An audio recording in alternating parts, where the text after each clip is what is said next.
அண்ணன் வீட்டில் கல்யாண வீடு களை கட்ட ஆரம்பிச்சிச்சு. எங்கள் ஊர் முறைப்படி சொந்தக்காரவங்களாம் ஒரு நாளைக்கு முன்னாடியே வந்து அரிசி முறுக்கெல்லாம் கொண்டு வர ஆரம்பிச்சிருவாங்க. இப்போ வந்து சொந்தக்காரவங்களாம் ஒவ்வொருத்தங்களாம் வர ஆரம்பிச்சிட்டாங்க. நாங்களும் ரொம்ப பிஸி ஆகிட்டோம். இந்த ஃபங்க்ஷன் வீடு வந்தால் பெரியவங்களாம் என்ஜாய் பண்ணுறாங்களோ இல்லையோ, இந்த குட்டீஸுங்களாம் பார்த்திங்கன்னா அவ்வளோ என்ஜாய் பண்ணாங்க. கூட்டத்தை பார்த்ததும் பார்த்திங்கன்னா அவ்வளோ ஜாலியாக அவ்வளோ சந்தோஷமாக என்ஜாய் பண்ணிகிட்டு இருந்தாங்க. நான் அண்ணன் வீட்டுக்கு வந்து காலையில் வர்றதா தான் பிளான் பண்ணியிருந்தேன். நான் பிளான் பண்ணி என்றைக்கு தான் சரியாக நடந்துச்சு. வழக்கம் போல் இன்றைக்கும் லேட்டு தான்.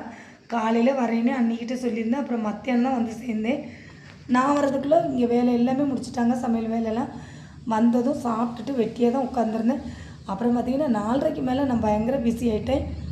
இந்த அரிசி முறுக்கு கொண்டு வந்தவங்கள்லாம் வந்து கவனிக்கிறது, அப்புறம் அந்த பொருட்கள்லாம் தனித்தனியாக எடுத்து வைக்கிறதுன்னு சொல்லிட்டு ரொம்பவே நானும் அண்ணன் மருமகளும் சேர்ந்து தான் செஞ்சோம். ரொம்பவே பிஸி ஆகிட்டோம்.